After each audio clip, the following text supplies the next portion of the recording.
हाय, मैं आपका दोस्त रजा मुराद।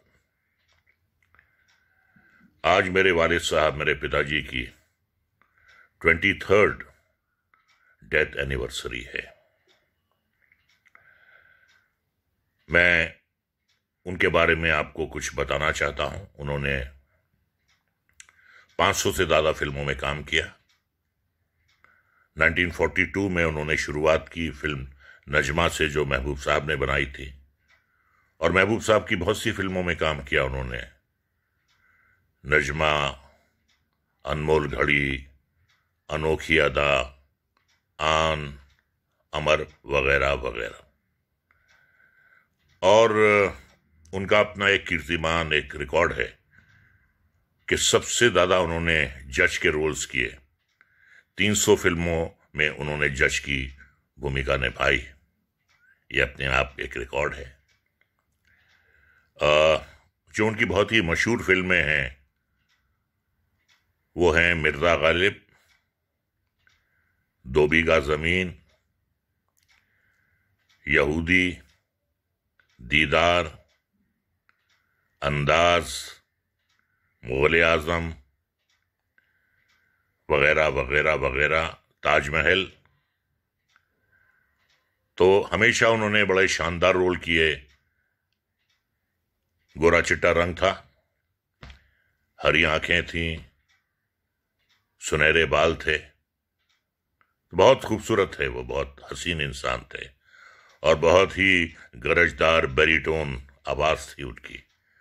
और जब वो बोलते थे तो थिएटर की सीट्स वाइब्रेट होती थी।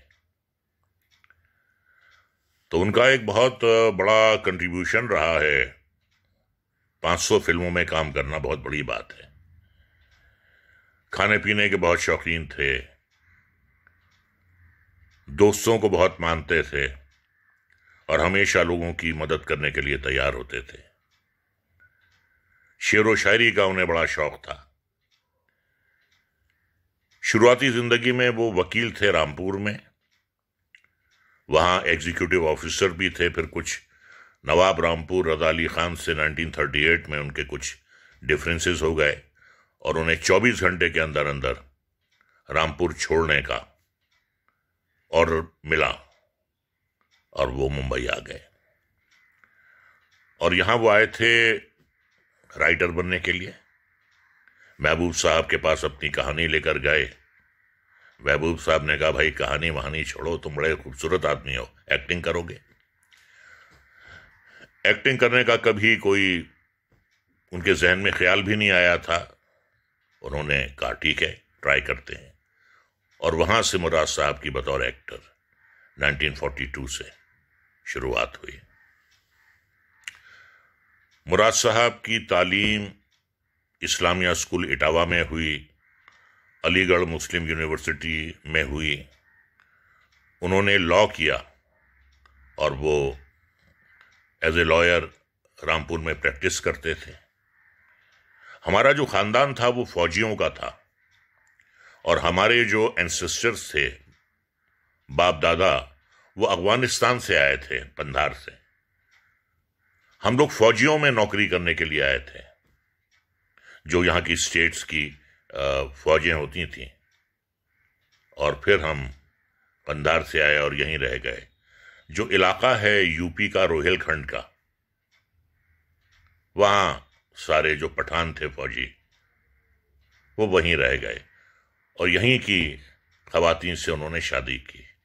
तो हम रोहिलखंड के पठान हैं। मुराद साहब रोहिलखंड के पठान थे। मुराद साहब जिस्मानी तौर पे तो हमेशा मुंबई में रहे, लेकिन उनका दिल हमेशा रामपुर में रहता था। किसी भी शख्स से मैंने अपने वतन से इतना प्यार करते हुए नहीं देखा जितना मुराद साहब अपने वतन रामपुर से करते थे। रामपुर की गलियां, रामपुर के दोस्त, रामपुर का खाना, रामपुर के आम, हर चीज रामपुर की उन्हें बहुत पसंद थी। तो बड़े खुश मिजाज इंसान थे। शेर व शायरी का बड़ा शऊर था। उर्दू पे उन्हें बड़ी कमांड थी। पर्शियन बहुत अच्छी तरह जानते थे। पर्शियन शेर हजारों की तादाद में उन्हें याद थे।